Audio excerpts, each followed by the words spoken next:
Hey yo guys, Kimonaguri is here. Welcome to the interactive story of the Elysian Plain, episode 1. This is the character and the setting of the whole thing.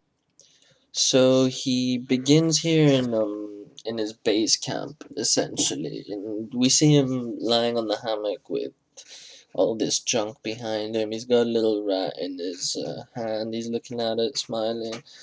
And he basically doesn't really know how he got there, what is there, but he's essentially a scavenger, right? And while scavenging, him and his rat, they go out, they find different things from wrecks, and we don't really know what happens yet, but that's why it's an interactive story, you know? It's all about getting response from an audience and changing and altering the story as we go. I think it's a fun little project to try.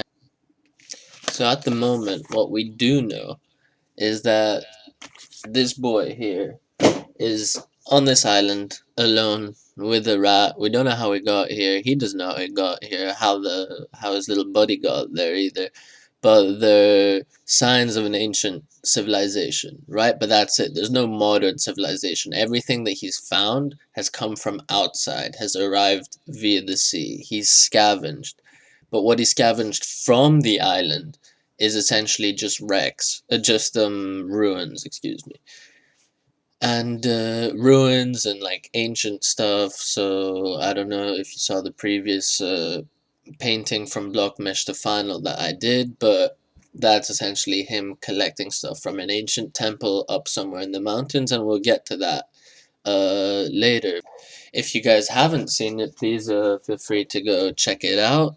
And so now to begin the whole process of this painting in particular, and hope you guys enjoy it. So let's get to it. Cue the music.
So to begin with, I created a 3D block mesh essentially with colors and values and the kind of the basic lighting that I wanted to do to work with the perspective and the reference that I needed to.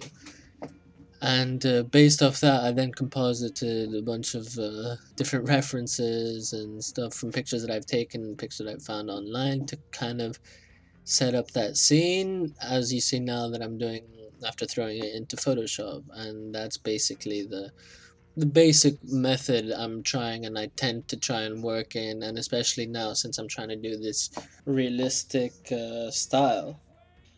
So for me, the important part, or the most important part, was to get the basic shapes, the lighting down, and kind of like the atmosphere, so that I know in which direction to kind of take it based off the sketch that I did and what I created here.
here, after using a bunch of photo references and images and photo plating, I struggled a little bit with the legs, and I noticed that he wasn't sitting the way I wanted to on the hammock. It had to do a bit with the lighting there in the corner on the leg as well. So I decided, as you'll see soon, to kind of try and plan it out a bit better and try and work out how the leg will fit. I need it to be a bit raised up, and as you see here with the lines, and I need to fix that a little bit and adjust it slightly using the color match and all the tools that you see here.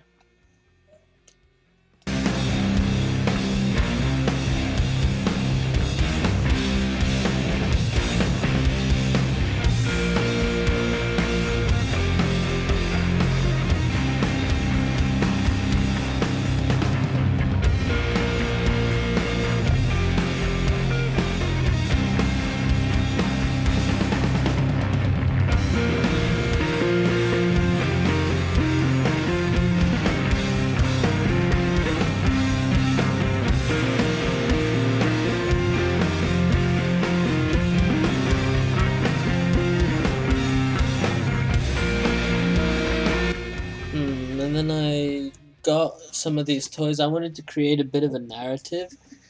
So I got this plastic bucket, that things get, that can tend to wash up on the shore due to all this plastic and stuff. And, you never know. He can find little things, as we said, as we talked about, he's a scavenger. So he can find little items that don't really make sense and just kind of put them as like a shin guard or a knee guard there, as he put, in case he needed to climb somewhere, and just add a bit more narrative to the story. And while doing that, I then, after I get to a decent place that I'm quite happy with the character, he sits in the hammock nicely and stuff, I then move forward on to the background, as you'll see soon. And based off that, I want to again create a kind of sense of narrative, that scavenger feel, what he found, what he did, what he's cooking, what are those four sticks there in the background, like what's he doing. So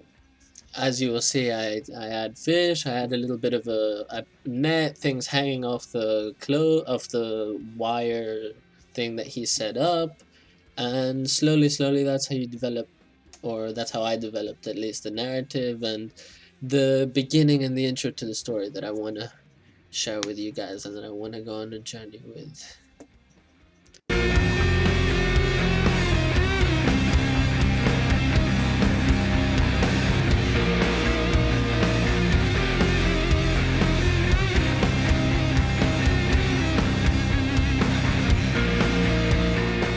So kind of right now I reached the stage of just wanting to add a bit more detail into the background, into that shack over there, or the two shacks in the background, and could be a place that he sleeps or where he stores stuff. So I pulled up a bunch of references of shipwrecks and tried to incorporate it in, add in the lighting and switching it up, a bit more detail into the background and the sticks so that they're not completely straight, because that wouldn't happen in a place where you're trying to scavenge, and they wouldn't be perfectly cylindrical. That's what I'm trying to say.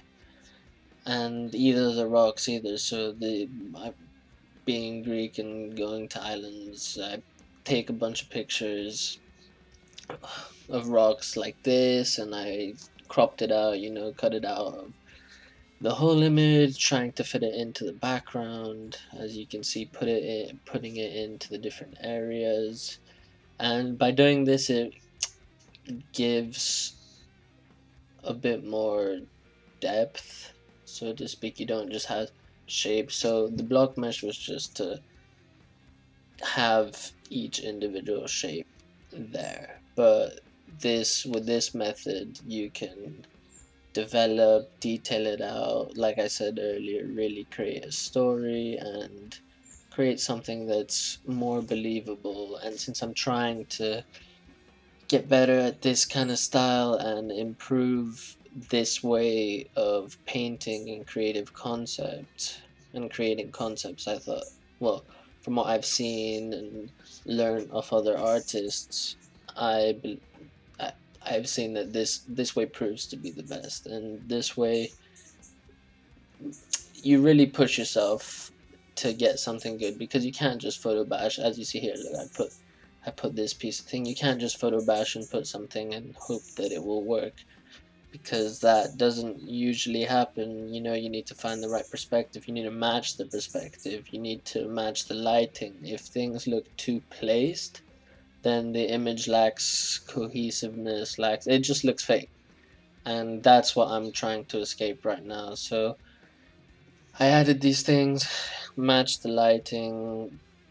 As you can see here, trying to play around with a hammock just that little bit. I wanted to make it a bit more of a parachutey fabric. Now looking back at it, some of these work, and I could have made them work, but in the end I decided to scratch the whole thing and keep with what I have, keep a basic suggestive shape and texture, as you can see in just a few areas, rather than a final kind of um, textured hammock, so to speak. Because you can tell that it's a hammock, you can tell that it's made from something we don't really know. Here I tried to use the sword because I was thinking about the temples and the runes, but anyway. Hammock, I left it. The sword I got rid of, added some food, some fish. He's roasting it over there. Maybe it's ready and he's just chilling, playing with his mouse until he goes and eats and shares it with him. And putting the net to suggest kind of how he maybe caught the fish. Little details like that, little details implying the the story and the narrative are always very important. And at the moment, I thought that it felt a bit too still. So soon you will see I add speckles and fire, because there's fire, nothing's happening, but the fire needs smoke. The wind blows, the little speckles and trees and branches catch little speckles of lighting everywhere, and it needs to create a bit more movement. So here, this is me adding final touches and trying to create a bit more movement in the piece. But yeah, here's the smoke, and yeah, you'll see that we're moving forward to the final outcome.